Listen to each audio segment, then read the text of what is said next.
السلام علیکم ورحمۃ اللہ وبرکاتہ نحمدہ ونصلی علی رسولہ الکریم اما بعد۔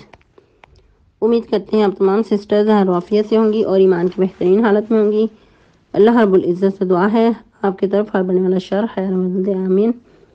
پیاری سسٹرز، ہم لوگ سورۃ الانعام آیہ مبارکہ 140 تک تفسیر اور آیہ مبارکہ 141 تک ٹرانسلیشن کر چکے تھے۔ آج مزید ایک آیہ مبارکہ کی ٹرانسلیشن کریں گے اور تفسیر کا آیہ مبارکہ 141 سے سٹارٹ کریں گے۔ رب اشرح لی صدری ویسر لی امری واحلل عقدۃ من لسانی یفقہوا قولی اللہم بارک لنا فی اوقاتنا اللہم فقہنا فی الدین اللہم انی اسألک الہدی والتقی والعفاف والغنی اللہم الہمنی رشدی واعذنی من شر نفسی۔ اعوذ باللہ من الشیطان الرجیم بسم اللہ الرحمن الرحیم۔ ومن الانعام حمولۃ وفرشا کلوا مما رزقکم اللہ ولا تتبعوا خطوات الشیطان انہ لکم عدو مبین۔ ٹرانسلیشن۔ وَمِنَ الْأَنْعَامِ حَمُولَةً وَفَرْشًا، اور چوپایوں میں سے کچھ بوجھ اٹھانے والے ہیں اور کچھ زمین سے لگے ہوئے ہیں، یعنی فرش سے لگے ہوئے ہیں۔ کُلُوا مِمَّا رَزَقَكُمُ اللَّهُ، کھاؤ اس میں سے جو رزق دیا تم کو اللہ نے۔ وَلَا تَتَّبِعُوا خُطُوَاتِ الشَّيْطَانِ، اور نہ تم پیروی کرو شیطان کے قدموں کی۔ اِنَّهُ لَكُمْ عَدُوٌّ مُّبِينٌ، بے شک تمہارا کھلم کھلا دشمن ہے۔ تفسیر آیہ مبارکہ 141 سے۔ وَهُوَ الَّذِي أَنشَأَ جَنَّاتٍ مَّعْرُوشَاتٍ وَغَيْرَ مَعْرُوشَاتٍ وَالنَّخْلَ وَالزَّرْعَ مُخْتَلِفًا أُكُلُهُ وَالزَّيْتُونَ وَالرُّمَّانَ مُتَشَابِهًا وَغَيْرَ مُتَشَابِهٍ كُلُوا مِن ثَمَرِهِ إِذَا أَثْمَرَ وَآتُوا حَقَّهُ يَوْمَ حَصَادِهِ وَلَا تُسْرِفُوا إِنَّهُ لَا يُحِبُّ الْمُسْرِفِينَ۔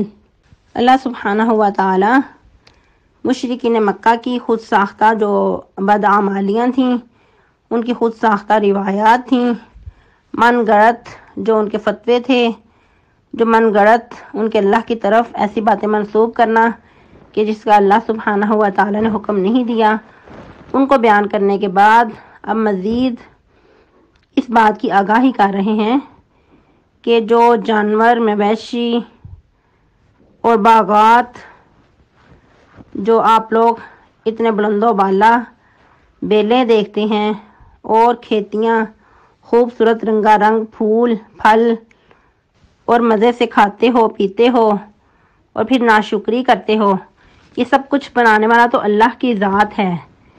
ان سب کو کوئی اور ذات نہیں بنا سکتی، اس بات پہ بالکل بھی کوئی قادر نہیں کہ ان کو اس طرح وجود بخشے، ان کے اندر رنگ اس طرح کے خوبصورت بھرے یا ان کے اندر خوش ذائقے پیدا کرے۔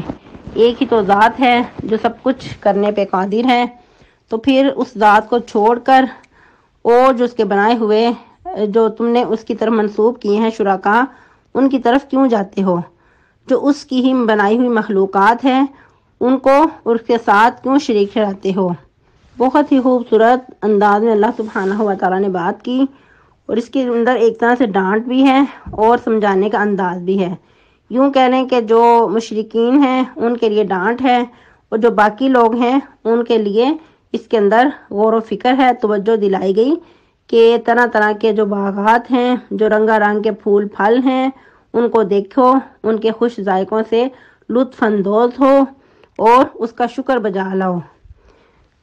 کیا فرمایا اللہ سبحانہ و تعالیٰ نے؟ وَهُوَ الَّذِي أَنشَأَ جَنَّاتٍ مَّعْرُوشَاتٍ، وہی تو پاک ذات ہے جس نے پیدا کیے باغات، معروشات وغیرہ معروشات، جو کہ چھتوں پہ چڑھائی بھی ہوئی ہیں اور نہیں بھی چھتوں پہ چڑھائی، یعنی کہ جو بیلیں وغیرہ ہیں وہ اونچی جگہ پر جب ان کو چڑھایا جاتا ہے تو ان بیلوں پہ بہت خوبصورت پھل لگتے ہیں، اور یہ اللہ سبحانہ و تعالیٰ کی ایسی ہی فطرت ہے، ان کو ایسا ہی اس نے بنایا اور ایسی ہی ان کی پیداوار ہوتی ہے۔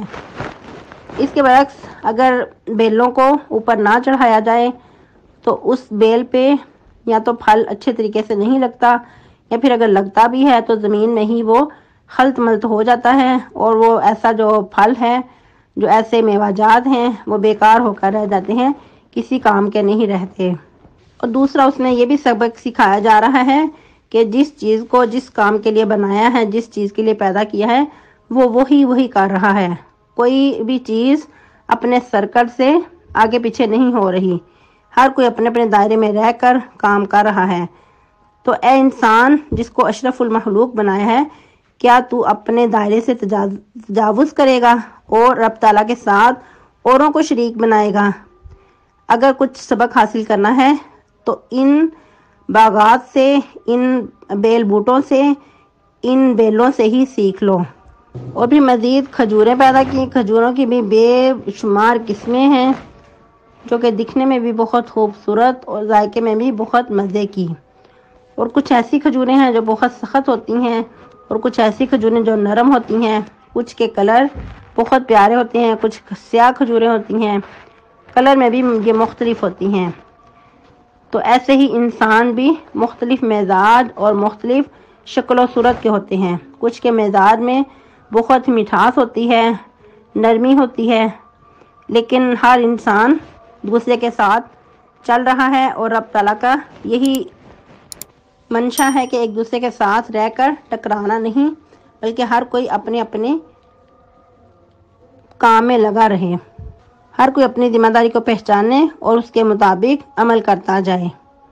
پھر مزید فرمایا وَالزَّرْعَ، اور کھیتیاں بھی پیدا کی، مختلف ہیں، اُکُلُہُ، اس کے ذائقے۔ بعض اوقات کیا ہوتا ہے، ایک ہی زمین، ایک ہی پانی سے سیراب ہونے والی کھیتیاں، لیکن ان کے اندر جو پھل پھول ہیں مختلف ہیں ذائقوں میں، مختلف ہیں رنگوں میں۔ یہ ان کو رنگ بخشنے والا، ان کے اندر ذائقے بھرنے والی ذات کون ہے؟ ایک اللہ سبحانہ و تعالیٰ کی ذات ہی تو ہے۔ اسی طرح والزیتون، اور زیتون کو بھی اسی نے بنایا، اور زیتون بھی مختلف قسم کے ہوتے ہیں، ان کے ذائقے بھی مختلف ہوتے ہیں۔ کچھ زیتون بہت مزے کے، اور کچھ زیتون بہت کچا، ذائقہ ان کا بہت خشک ہوتا ہے، وہ کھائے بھی نہیں جاتے۔ اور کچھ زیتون اچار کی صورت میں بھی ان کو استعمال کیا جاتا ہے، اور اس کو اور مقامات پہ بابرکت درخت کہا گیا، زیتون کے درخت کو بابرکت کہا گیا۔ اور پھر مزید اسی طرح والرمان، اور انار، متشابہ وغیرہ متشابہ۔ یہ جو پھل ہیں بعض اوقات ایک دوسرے سے ملتے جلتے بھی ہوتے ہیں، اور بعض اوقات ایک دوسرے سے ملتے جلتے نہیں ہوتے۔ یہی اس سے ملتا جلتا مضمون ہم پہلے بھی پڑھ چکے ہیں، دوبارہ سے آپ اس کو بھی دیکھ سکتے ہیں، اس کی تفسیر کو، یا مزید آپ لوگ اس پہ ریسرچ کر کے تفسیر میں اور بھی بیان کر سکتے ہیں۔ آگے بڑھتے ہیں۔ کلوا من ثمرہ اذا اثمر وآتوا حقہ یوم حصادہ۔ اللہ سبحانہ و تعالیٰ فرما رہے ہیں کھاؤ اس کے پھلوں میں سے جب پھل دے، اور دو اس کا حق بھی، یعنی کہ اس کے پھل میں، اس کی پیداوار میں غرباء کا حق پہچانو جس دن اس کی کاشتکاری کرو۔ ادھر اللہ سبحانہ و تعالیٰ مشرکین مکہ کی جو بدعمالیاں تھیں اس کی تردید کر کے مسلمانوں کو سمجھانا چاہ رہے ہیں کہ تمہارے کرنے کے کیا کام ہیں، کہ کھانا پینا منع نہیں ہے، کھاؤ جب اس وہ پھل لائے، جب اس کے پھل کو کاٹو تو اس دن اس میں سے جو غرباء کا حق ہے وہ بھی پہچانو، کیونکہ مشرکین مکہ غرباء کے حق کو تو پامال کر دیتے اور ان پہ ظلم کرتے ہوئے ان کو کچھ بھی نہ دیتے، بلکہ اپنے جو مجاور تھے اپنے بتوں کے نام پہ چیزیں منسوب کر دیتے، ایک طرف اللہ کا حق نکالتے اور اس کو پھر خود ہی کھا جاتے۔ ہونا تو یہ چاہیے تھا کہ جو اللہ کے نام کا حق حصہ مقرر کرتے وہ غرباء کو تقسیم کر دیتے، لیکن وہ لوگ ایسا نہیں کرتے تھے، ایسا کر کے کئی طرح سے اپنی جانوں پہ ظلم کرتے تھے۔ اللہ رب العزت اسی بات کو ادھر واضح کرنا چاہتے ہیں، سمجھانا چاہ رہے ہیں۔ پھر مزید فرمایا وَلَا تُسْرِفُوا، اور حد سے نہ بڑھو، اسراف نہ کرو، بیجا نہ اڑاؤ، اِنَّهُ لَا يُحِبُّ الْمُسْرِفِينَ، بے شک وہ بیجا اڑانے والوں کو دوست نہیں رکھتا۔ تُسْرِفُوا سے کیا مراد ہے؟ ایک تو یہ کہ اعتدال میں رہ کر خرچ کرو، مال کو فضول خرچی میں نہ اڑاؤ، اور دوسرا یہ کہ ایسی چیزوں پہ خرچ نہ کرو جو گناہ کے کام ہیں۔ اگر اللہ سبحانہ و تعالیٰ نے نعمتوں سے نوازا ہے، فضل و کرم کیا ہے، تو ایک حد میں رہ کر مال کو خرچ کرو، اور سب سے بڑھ کر غرباء کا، جو مساکین ہیں، ان کا حق پہچانو۔ فضول خرچی نہ کرو، جیسا اور مقامات پہ بھی فرمایا کہ فضول خرچی کرنے والے شیطان کے بھائی ہیں۔ تو آج ہمیں اس بارے میں اپنا جائزہ لینا ہوگا کہ ہم لوگ فضول خرچی کہاں کہاں کرتے ہیں۔ بعض اوقات کام چل رہا ہوتا ہے اور بلا وجہ فضول خرچی کر کے اپنے مال کا بہت سارا جو حصہ ہے وہ برباد کر دیتے ہیں اپنے ہی ہاتھوں۔ کس وجہ سے؟ بس معاشرے کے ساتھ چلتے ہوئے، رسم و رواج میں شامل ہو کر، تو اس طرح اپنے مال کا بلا وجہ ہم اسراف کر جاتے ہیں۔ اس میں نہ تو اپنا فائدہ اور نہ دوسروں کا فائدہ، سراسر نقصان ہی نقصان ہے۔ اب اسی آیت مبارکہ کو دوبارہ سے دیکھ لیتے ہیں کہ اللہ کا حق کیسے نکالنا ہے، جو کہ بندوں کے نام اللہ کا حق ہے، وہ کیسے نکالنا ہے۔ پہلی بات، یہ سورہ مبارکہ مکی سورہ مبارکہ ہے۔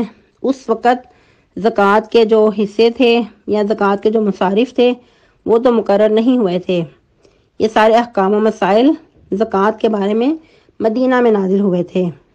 البتہ مکہ میں بار بار اس چیز کی ترغیب دلائی جاتی تھی کہ اپنے مالوں میں اللہ کا جو حق بنتا ہے اس کے بندوں کے لیے وہ نکال لو، غرباء کو بھی اپنے مال میں شامل کرو۔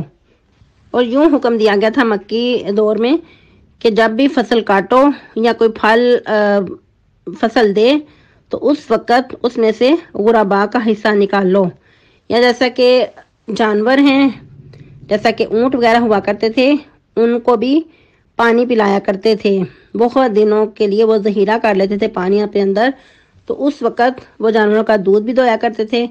تو اس میں سے بھی کہا گیا کہ جب جانوروں کا دودھ دو تو اس میں سے بھی غرباء کا حصہ نکالو، جو معاشرے کے کمزور لوگ ہیں ان کو بھی اس میں سے لازمی دو۔